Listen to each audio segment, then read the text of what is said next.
سورۃ الانشقاق، بسم اللہ الرحمن الرحیم۔ اذا السماء انشقت وأذنت لربها وحقت وإذا الأرض مدت وألقت ما فيها وتخلت وأذنت لربها وحقت يا أيها الإنسان إنك كادح إلى ربك كدحا فملاقيه، صدق اللہ العظیم۔ اذا السماء انشقت، جب آسمان پھٹ جائے گا۔ دیکھیے ساری یہ صورتیں وہی تذکیر آخرت۔ وَأَذِنَتْ لِرَبِّهَا، اذنت کان لگائے ہوئے ہے اپنے رب کے لیے، سنتی ہے یہ زمین جو ہے، یہ آسمان گویا کہ کان لگائے ہوئے۔ اذنت لربها وحقت، استمع له وانقاد، سنا اللہ کی بات کو، اپنے رب کی بات کو، اور اطاعت کی۔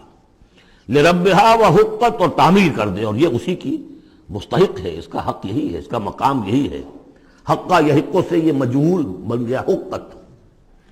وَإِذَا الْأَرْضُ مُدَّتْ، اور جب کہ زمین کو پھیلا دیا جائے گا یا کھینچ دیا جائے گا۔ وَأَلْقَتْ مَا فِيهَا وَتَخَلَّتْ، اور وہ نکال باہر کرے گی، گرا دے گی باہر جو بھی اس کے اندر تھا، وہ خالی ہو جائے گی۔ یہ آگے چل کر سورہ زلزال میں بھی آئے گا، وَأَخْرَجَتِ الْأَرْضُ أَثْقَالَهَا، جبکہ زمین اپنے سارے بوجھ نکال کر باہر پھینک دے گی، جو مردے ان میں دفن ہیں، جو بھی ان کے اجزاء ہیں، ان سب کو نکال کر، تاکہ وہ دوبارہ بنے اور بن کر کھڑے ہو جائیں، اور بھی جو کچھ ہے۔ وَأَذِنَتْ لِرَبِّهَا وَحُقَّتْ، اور زمین کا معاملہ بھی یہی ہے کہ وہ اپنے رب کا حکم سنتی ہے اور اس کی تعمیل کرتی ہے، اور وہ اسی کی سزاوار ہے، یہی اس کو لائق ہے، زیب دیتا ہے۔ یا ایھا الانسان، اے انسان، انک کادح الی ربک کدحا فملاقیہ، یہ بہت چل کر سورہ بلد میں بھی آئے گی کہ انسان کو، ہر انسان کو مشقت میں پیدا کیا گیا ہے۔ ہر انسان کے لیے دنیا جو ہے دارالمحن ہے، اگرچہ مشقتوں کی نوعیت جو ہے اس میں فرق ہے۔ کسی کی جسمانی مشقت زیادہ ہے، وہ کسی چلائی ہے، اس نے اینٹیں ڈھوئی ہیں، ہل چلایا ہے، پھر وہ رات کو ایسا سوتا ہے کہ اس کو صبح کی خبر دیتا ہے، اسے اس وقت بے چینی کوئی نہیں ہوتی۔ کسی کی ذہنی ہے، مل کا مالک ہے، بیٹھا ہوا ہے، پرابلم، وہ رات کو بھی پیچھا نہیں چھوڑتے وہ پرابلمز، پھر اسے ہپنوٹکس چاہیے، اسے کوئی اور سیڈیٹیوز چاہیے، کسی طرح کی چیزیں، اینٹی ڈپریسنٹس چاہیے۔ ساری جو آج دنیا میں سب سے بڑی مارکیٹ جو ہے میڈیسنز میں، وہ ان دوائیوں کی ہو چکی ہے ہمارے کام میں۔ جو سب سے مہنگی دوائیاں وہ یہ ہیں امراض ذہنی کی۔ کن کو ہوتے ہیں یہ؟ عام طور پر جن لوگوں کے ہاں ایفلوئنس ہے۔ تو معلوم ہے کہ ہر ایک کے لیے کوفت ہے۔ پھر یہ کہ کسی کو کوئی غم ہے، کسی کو کوئی غم ہے۔ عام آدمی یہ سمجھتا میں پیدل چل رہا ہوں، اس کے پاس سائیکل ہے، یہ بڑا اچھا ہے، بہت عمدہ ہے۔ اس سائیکل والے سے پوچھئے، اسے نظر آتا ہے کار پہ جاتا ہوا، اس کو اس کی جلن ہو رہی ہے۔ کار والا جو ہے وہ دیکھتا ہے کہ مجھ سے بہت زیادہ نئے ماڈل کی کار پہ گیا ہے، نئی کار پر زلزلاتا ہوا، اسے اس کی کوفت ہو رہی۔ تو کوفت اور یہاں پہ رنج اور محن، جس کو کہا ہے کہ قید حیات و بند غم اصل میں دونوں ایک ہیں، موت سے پہلے آدمی غم سے نجات پائے کیوں؟ اور معاملہ یہ ہے کہ موت پر بھی جب نجات نہ ملی، اب تو گھبرا کے یہ کہتے ہیں کہ مر جائیں گے، اور مر کے بھی چین نہ پایا تو کدھر جائیں گے؟ وہ جو اب جو گھبرا کے یہ کہتے ہیں، وہ تو بات آئے گی آپ کو سورہ بلد میں۔ قید حیات و بند غم اصل میں دونوں ایک ہیں، موت سے پہلے آدمی غم سے نجات پائے کیوں، یہ سورہ بلد میں ہے۔ لیکن دوسرا مرحلہ جو ہے کہ اب تو گھبرا کے یہ کہتے ہیں کہ مر جائیں گے، مر کے بھی چین نہ پایا تو کدھر جائیں گے، وہ یہاں ہے۔ یا ایھا الانسان، اے انسان، انک کادح الی ربک کدحا، تیرا مقدر یہی ہے، تکلیفیں جھیلتا ہوا، بوجھ برداشت کرتا ہوا، کوفت برداشت کرتا ہوا، تجھے ایک پر دوسری، دوسری پر تیسری کوفت اور تکلیف، اور پھر جا کر اپنے رب کے سامنے کھڑے ہونا ہے۔ ملاقی، اب جو بار برداری کے حیوان ہیں، بیل ہے جتا ہوا ہے، اب جتائے رکھیے، اسے رہٹ میں لگا لیا آپ نے اس کو کسی اپنے ہل میں جوت لیا، اس کے بعد اس سے حساب کتاب تو کوئی نہیں نا۔ حضرت ابوبکر کہا کرتے تھے عجیب کیف کے عالم میں، کاش کہ میں ایک چڑیا ہوتا جو درختوں پر چہچہا رہی ہے، اس سے کوئی محاسبہ نہیں۔ کاش کہ میں گھاس کا ایک تنکا ہوتا جو جلا دی جاتی ہے، ختم ہو جاتی ہے، اس سے محاسبہ کوئی نہیں ہے، پوچھ گچھ کوئی نہیں۔ یہاں ہے محاسبہ۔ یا ایھا الانسان انک کادح، مشقتیں بھی جھیلو، صدمے بھی جھیلو، بوجھ بھی اٹھاؤ، اینٹیں بھی ڈھو، اور جو بھی کرنا ہے قلم کی گھس گھس کرو، بیٹھو، جاؤ 3 جگہ 4 جگہ مطلب کرو اور مریضوں کی خدمتیں کرو، اور پھر یہ کہ سب کچھ کر کے پھر ایک دن کھڑے بھی ہو جانا ہے، اب جاؤ ذرا حساب کتاب۔ لن تزول قدم ابن آدم حتی یسأل عن خمس، ابن آدم کے قدم ہل نہیں سکیں گے جب تک کہ 5 چیزوں کا حساب نہ لے لیا جائے۔ عن عمرہ فیما افناہ، حساب دو عمر کا، 80 برس کی عمر دی تمہیں، کہاں فنا کی؟ خاص طور پر وعن شبابہ فیما ابلاہ، شباب، جوانی، قوتوں کا، امنگوں کا دور، وہ کہاں گلائی تھی جوانی۔ وعن مالہ من این اکتسبہ وفیما انفقہ، مال کا حساب دو، کہاں سے کمایا تھا، حلال سے کہ حرام سے، اور کہاں خرچ کیا تھا، عیاشیوں میں، عللوں تللوں میں یا ادائے حقوق میں۔ وَأَمَّا عَمِلَ فِيمَا عَلِمَ، اور 5واں سوال سب سے مشکل ہے، جو علم حاصل ہوا تھا اس میں عمل کتنا کیا۔ اس اعتبار سے ایک بات بتا دوں، برا نہ مانے، جن لوگوں نے پابندی سے یہاں، یہ ان کی سب سے بڑی مشکل ہو گئی ہے، اب سب سے بڑی مشکل اب ان کی ہے۔ اما عمل فیما علم، جو علم حاصل ہوا ہے اس میں عمل کا حساب کتاب ہوگا۔ وہ غریب جنہیں موقع ہی نہیں ملا، کبھی کوئی ایسی صورت ہی نہیں بنی کہ ان کے سامنے قرآن کی دعوت آ گئی ہو، ان کے پاس شاید کوئی نہ کوئی عذر ہو، ان کے عذر کا حصہ جائے گا ان پر جن کے ذمہ تھا کہ قرآن کی پہنچایا نہیں پہنچایا۔ لیکن یہ ہے کہ جن تک یہ بات پہنچ گئی انہیں سمجھ لینا چاہیے کہ بہت سخت ہے معاملہ۔ یا ایھا الانسان انک کادح الی ربک کدحا فملاقیہ فاما من اوتی کتابہ بیمینہ، تو وہ کہ جس کو دی جائے گی کتاب اس کے داہنے ہاتھ میں، فسوف یحاسب حسابا یسیرا، تو اس سے تو لیا جائے گا بہت ہی ہلکا نرم حساب۔ وہ ہلکا اور نرم حساب کیا ہے؟ بخاری اور مسلم دونوں میں حضرت عائشہ سے روایت موجود ہے رضی اللہ تعالی عنہا، ينظر فی کتابہ ویتجاوز عن سیئاتہ واما من نوقش فی الحساب فقد ہلک، یعنی حساب یسیریہ کی کتاب نہ اس کا دیکھ لیا جائے گا بس ایک نظر سے، اور اس کی خطاؤں کو بخش دیا جائے گا، لیکن جس سے مناقشہ ہو گیا، جرا ہو گئی، وہ ہلاک ہو جائے گا۔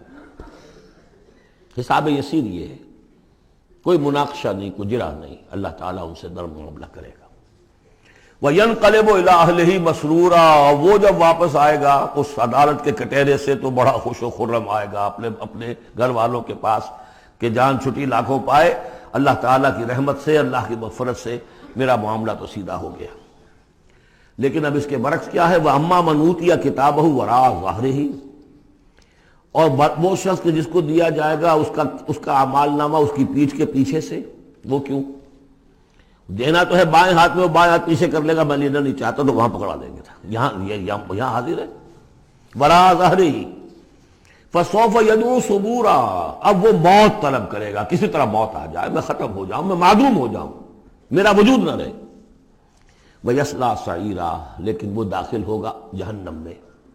إِنَّهُ كَانَ فِي أَهْلِهِ مَسْرُورًا، بہت اہم ہے یہ مقام، وہ اپنے اہل و عیال میں بڑا خوش و خرم رہا ہے زندگی میں، دنیا میں، حرام سے دن بھر کی محنت کر کے۔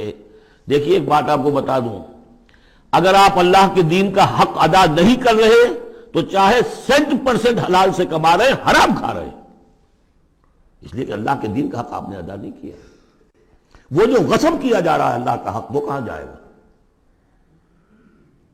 جب تک کہ آپ وہ حق ادا نہ کریں جو دین کا ہے۔ اس اعتبار سے سمجھ لیجیے حرام اور حلال یہی نہیں ہے، حرام اور حلال کے بڑے مراتب ہیں۔ ایک حرام خور وہ ہے جو سور کھا رہا ہے، آپ نے کہا بہت، یہ تو چھی چھی چھی چھی، سور کھا رہا ہے، حرام سب کو معلوم۔ ایک وہ ہے جو کھا رہا ہے بکری کا گوشت، بکری بھی خود ذبح کی ہے تاکہ قصائی کا بھی معاملہ کوئی خراب نہ ہو جائے، لیکن یہ کہ وہ بکری خریدی ہے کسی کی جیب کاٹ کے، تو کیا کھا رہا ہے، حلال کے حرام؟ حرام۔ اس کو بڑھاتے جائیے، باطل کے غلبے کے تحت سانس لینا بھی حرام ہے۔ یو ہیو ریکنسائلڈ، تم نے باطل کو تسلیم کر لیا، ذہن قلبن، طاغوت کو تسلیم کر لیا ہے، تمہارا جینا حرام، تمہارا سانس حرام۔ الا یہ کہ تن من دھن، اپنی صلاحیتوں کا صرف منیمم رکھا جائے اپنے لیے اور میکسیمم جو ہے خرچ کر دیا جائے اس نظام کو بدلنے کے لیے، وہ اس کا کفارہ ہو جائے گا۔ ورنہ یہ کہ وہ آپ ناپ تول کر کے تو حلال کھا رہے ہیں، لیکن جس نظام باطل کی آپ چاکری کر رہے ہیں، جس کی ملازمت کر رہے ہیں، جسے سپورٹ کر رہے ہیں، بڑی تنخواہ ملی ہے، ورلڈ بینک کی کسی برانچ میں جو ہے مینیجر لگ گئے ہیں، کس نظام کو آپ چلا رہے ہیں؟ بہرحال وہ بات لمبی ہو جائے گی۔ لیکن وہ دنیا میں خوش و خرم تھا، اچھا کھلا رہا تھا، دودھ ملائی ربڑی اپنے بچوں کو، ہر وقت آ رہا ہے تو نئی چیزیں لے کر آ رہا ہے، ولایت سے آ رہا ہے تو ایک ایک بچے کو بلا کر تمہارے لیے یہ لایا ہوں، تمہارے لیے یہ لایا ہوں۔ وہ دنیا میں وہ خوشیاں لے آیا، اب یہاں کچھ نہیں ہے۔ وہ اللہ کا بندہ جو دنیا میں ڈرتا رہا، انا کنا فی اہلنا مشفقون، ہم تو ڈرتے تھے کیا ہوگا، اللہ کے حضور میں روز کھڑا ہونا ہوگا، ان کے لیے یہاں آیا ینقلب الی اہلہ مسرورا، اب وہ لوٹے گا اللہ کی عدالت کی کٹہری سے اپنے گھر والوں کی طرف تو خوش و خرم ہوگا۔ اور یہ جو ہے یہ دنیا میں خوش و خرم رہا تھا اپنے اہل و عیال میں۔ انہ کان فی اہلہ مسرورا انہ ظن ان لن یحور، اس کو گمان یہ ہو گیا تھا کہ لوٹ کر آنا نہیں ہے، ہمارے پاس آنا نہیں ہے۔ کان بہ بصیرا، یقیناً اس کا رب تو اسے دیکھ رہا تھا، ہر آن دیکھ رہا تھا، اس کی نگاہ میں تھا۔ فلا اقسم بالشفق واللیل وما وسق والقمر اذا اتسق لترکبن طبقا عن طبق۔ یہ ہے اصل میں وہ مقام جس کے حوالے سے میں نے آپ کو کہا تھا کہ سورہ مدثر کی ان آیات کو ذہن میں رکھیے۔ کلا والقمر، تو یہ دیکھیے کہ وہاں بھی درمیان میں پھر اثر نو قسمیں آ گئی تھی، دو تقریباً جو سمجھیے دو صورتیں بن گئیں، شروع میں یا ایھا المدثر سے لے کر اور آیت نمبر 31 تک، اور پھر کلا والقمر واللیل اذ ادبر والصبح اذا اسفر انھا لإحدی الکبر۔ وہی بات یہاں ہے، ایک مضمون پورا ہو چکا۔ فلا اقسم بالشفق، تو نہیں مجھے قسم ہے شام کی سرخی کی، واللیل وما وسق، اور رات کی اور جو چیزیں اس میں سمٹ آتی ہیں، والقمر اذا اتسق، لیکن پھر جب چاند جو ہے رفتہ رفتہ بھرتا ہے اور پورا ہو جاتا ہے، 14ویں کا چاند بن جاتا ہے۔ یہ اصل میں میرے نزدیک واللہ عالم، یہ کسی اور کوئی بات میں نہیں کہہ رہا ہوں، میرے نزدیک یہ دو بڑی اہم خبروں کی نشاندہی ہے جو قرآن میں کی گئی ہے، اور وہاں ہے بھی انہا لإحدی الکبر، بہت بڑی خبر ہے یہ کہ محمد رسول اللہ صلی اللہ علیہ وسلم کا جب خورشید ہدایت طلوع ہوا ہے تو اس وقت صورت کیا تھی؟ 600 سال کی رات تھی جس میں کوئی نبی نہیں آیا تھا، بس چاند کے کچھ اثرات، کچھ روشنی، کچھ تھے نیک لوگ، کچھ جنات میں بھی نیک تھے، لیکن اکثر و بیشتر دنیا کے اوپر جو غلبہ ہو گیا تھا وہ بالکل باطل کا۔ پھر ایک دم خورشید نبوت طلوع ہوا ہے اور روشنی پھیل گئی۔ اب خبر دی ہے اسی خورشید نبوت نے صلی اللہ علیہ وسلم کہ قیامت سے پہلے ایک مرتبہ پھر یہ دین کا غلبہ ہوگا، جیسا آپ کے دست مبارک سے بنفس نفیس جزیرہ نماء عرب پر پورا خورشید اسلام چھا گیا، نظام دین قائم ہو گیا۔ الیوم اکملت لکم دینکم واتممت علیکم نعمتی ورضیت لکم الاسلام دینا، جاء الحق وزہق الباطل ان الباطل کان زہوقا۔ اور اس کے بعد یہ کہ خلفاء ثلاثہ کے زمانے میں، حضرت علی کے زمانے میں کوئی توسیع نہیں ہوئی، حضرت ابوبکر، حضرت عمر، حضرت عثمان، خلفاء ثلاثہ کے زمانے میں توسیع ہوئی۔ حضرت علی کے زمانے میں ان پر کوئی الزام نہیں، ان کا کوئی قصور نہیں، لیکن یہودی سازش عبداللہ ابن سبا کی، اس کی وجہ سے مسلمان آپس ہی میں لڑ پڑے، 1,00,000 جانیں ختم ہو گئی آپس میں لڑ کر، جنگ جمل، جنگ صفین، جنگ نہروان، 1,00,000 کے قریب۔ تو مومنٹم گاڑی کا ٹوٹ گیا، موشن ٹوٹ گئی۔ اس کے بعد پھر بہرحال حضرت امیر معاویہ کے زمانے میں پھر کچھ آگے قافلہ چلا ہے، لیکن اس شان کے ساتھ پھر نہیں بڑھ سکی بات، جس شان سے کہ دور فاروقی میں، دور عثمانی میں، دور صدیقی میں بات بڑھ رہی تھی۔ بہرحال وہ تو پروسیس رک کر اور پیچھے ریورس بھی ہو گیا، لیکن حضور کی دی ہوئی خبر ہے کہ دوبارہ دنیا میں دین کا غلبہ ہوگا اور گلوبل ہوگا، پوری دنیا میں ہوگا۔ وہ حدیثیں ہم نے نوید خلافت کے عنوان سے کتابچہ، 8 صفحے کا کتابچہ بہت شائع کی ہیں۔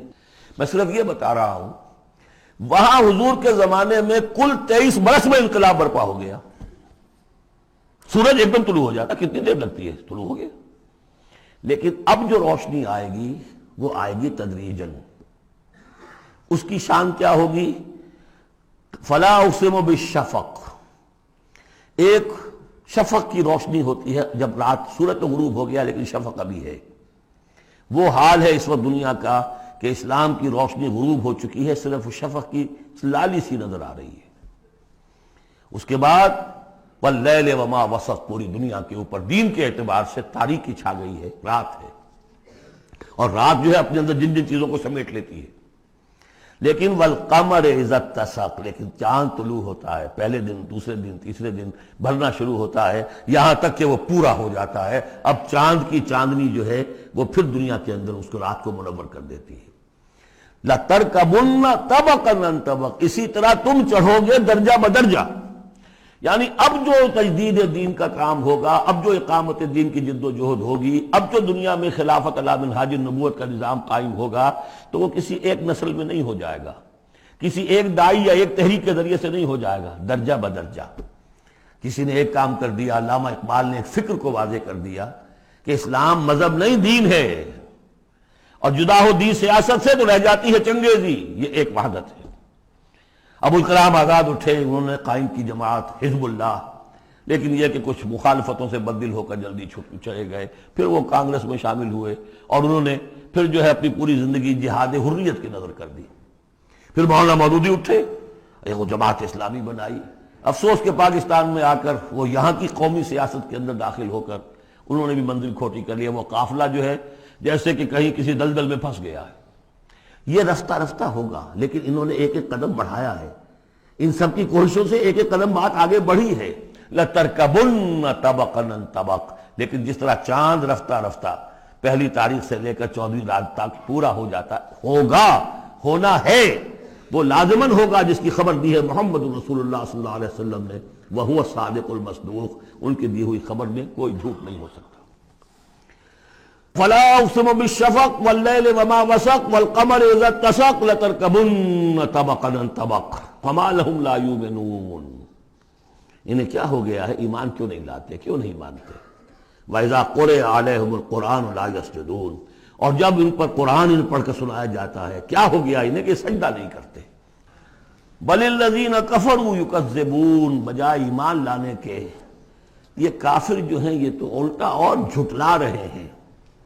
یہاں ذرا نوٹ کر دیجئے، یہ لفظ بے شمار مرتبہ آیا ہے، کفر اور تکذیب، کفر اور تکذیب. والذین کفروا بآیاتنا وکذبوا، تو کفر اور تکذیب یہ کیا صرف تکرار ہے یا اس کے اندر فرق ہے کچھ؟ کفر کے معنی ہے چھپا دینا، دبا دینا. فطرت انسانی میں جو گواہیاں موجود ہیں جو ان کو دبا رہا ہے یہ کفر ہے. ان گواہیوں کو ابھارنے کے لیے، ایکٹیویٹ کرنے کے لیے قرآن مجید کی آیات آئی، ان کی تکذیب کر رہا ہے، یہ بہت بڑا جرم ہے. یہ دو جرم علیحدہ ہیں. اپنی فطرت کے اندر جو گواہیاں مضمر ہیں انہیں چھپانا، دبانا ہو، لیکن پھر جب آیات ربانیہ سامنے آئے ان کو جھٹلا دینا، یہ جھٹائی کی حد ہے. پھر والذین کفروا وکذبوا بآیاتنا اولئک اصحاب النار هم فیہا خالدون. یہ تو جو پہلا چارٹر دیا گیا تھا حضرت آدم کو خلافت عرضی کا چارج سنبھالتے وقت، اب اتر جاؤ یہاں سے، اس جنت سے جاؤ نیچے اور جا کر چارج لو اس زمین کا، اور وہاں کیا ہوگا؟ فَإِمَّا يَأْتِيَنَّكُم مِّنِّي هُدًى فَمَن تَبِعَ هُدَايَ فَلَا خَوْفٌ عَلَيْهِمْ وَلَا هُمْ يَحْزَنُونَ وَالَّذِينَ كَفَرُوا وَكَذَّبُوا بِآيَاتِنَا. کفر پہلا جرم اور تکذیب یہ مہا جرم. کفر تو اس وجہ سے بھی ہو سکتا ہے اس ماحول کے اثرات تھے، آپ ظہور میں رہے، آپ دبے ہوئے تھے، لیکن جب وہ روشنی آ گئی پھر اس کی تکذیب، یہ معلوم ہوا کہ اب یہ جرم جو ہے اپنی آخریت کو پہنچ گیا. بل الذین کفروا یکذبون، یہ کافر جو ہے جھٹلا رہے ہیں. واللہ عالم بما یورون، اور اللہ کو معلوم ہے کہ یہ کیا بھرے ہوئے ہیں اپنے ہاں. عام طور پر سمجھایا کہ جو انسان مال دولت نہیں، اندر ان کے بغض ہے، حسد ہے، تکبر ہے، اس کی وجہ سے یہ تکذیب کر رہے ہیں. یہ نہیں کہ یہ حق کو پہچان نہیں پائے ہیں، ان کے اندر جو ہے بغض، حسد اور تکبر بھرا ہوا ہے. فبشرہم بعذاب علیم، تو اے نبی ان کو بشارت دے دیجئے دردناک عذاب کی. الا الذین آمنوا وعملوا الصالحات لہم اجر غیر ممنون، سوائے ان کے کہ جو لوگ ایمان لائے اور جنہوں نے نیک عمل کیے، ان کے لیے اجر ہے بے انتہا، کبھی ختم نہ ہونے والا، منن کاٹ دینا، اگر کوئی چیز کٹ جائے گی اس کی انتہا ہو گئی، نہیں، یہ کٹ نہیں سکے گا، اس کا سلسلہ جاری رہے گا مسلسل غیر ممنون، یہ مسلسل ہے، ختم ہونے والا نہیں۔